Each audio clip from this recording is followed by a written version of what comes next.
to the president's executive overreach. Our first guest is a co-sponsor of the Enforce the Law Act.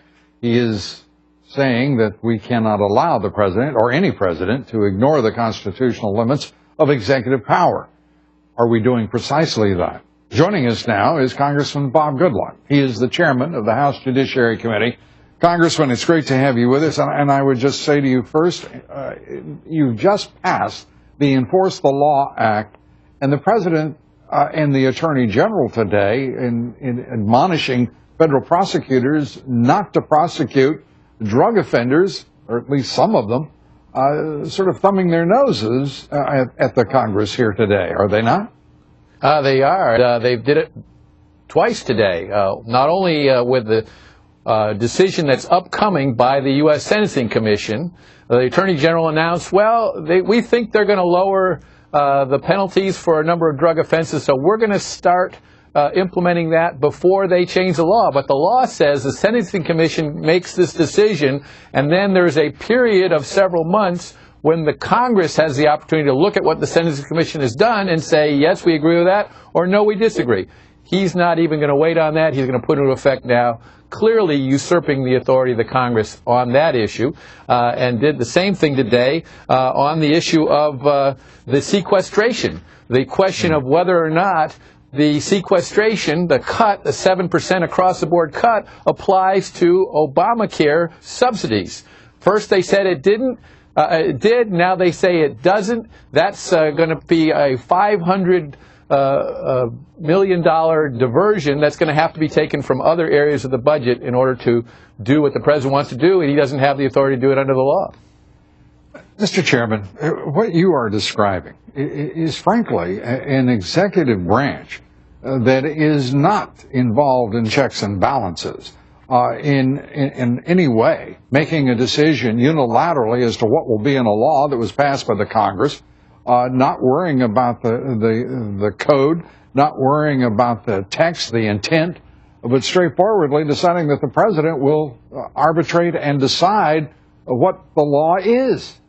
Exactly right. And, Senator Obama, as you know, on a number of occasions criticized the Bush administration for doing just that, and saying that if he were president of the United States, the three co-equal branches of government, the executive, the legislative, and the judicial, would all be treated that way, and the separation of powers would be preserved. But he has done far from it. In fact, he's gone way beyond any previous president in terms of taking areas of the law, whether it be drug enforcement, whether it be spending, whether it be immigration law, whether it be our environmental laws. The list goes on and on of areas where the president has simply taken the law into his own hands and decided to enforce or not enforce the law, or rewrite the law, as he's done repeatedly with Obamacare. And the reality here is that there is seemingly no remedy, that there is no standing. Your own Enforce the Law Act requires the support, obviously, and passage of the Senate. That's certainly in question. And it would require the president to sign it, but more to the point, he's already threatened to veto it. So what remedy is available to the House of Representatives? And one would think the Senate, even though it's controlled by the Democratic Party, that there would be no stomach to permit any presidency to reach this level of imperiousness.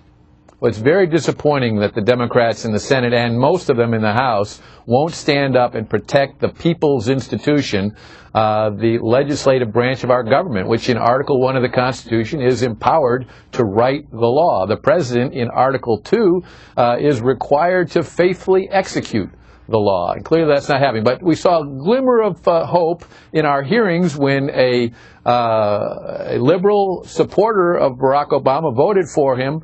Professor Jonathan Turley clearly pointed out that this is a violation of separation of powers. And in yesterday's vote on the Enforce the Law Act, Trey Gowdy's bill, 5 courageous Democrats stepped up and voted to make it easier to sue the president. And today, on the Faithfully Execute the Laws Act, which is a disclosure bill, all it requires is that the Attorney General and other government officers tell the Congress when they're not going to enforce the law. 18 Democrats stood up for that one. So the public is starting to wake up. Elections are drawing nigh, and that's one of the ways that we can impose pressure. As you refer to those elections, are you saying that the Congress has no other resort here, no other remedy than to await elections?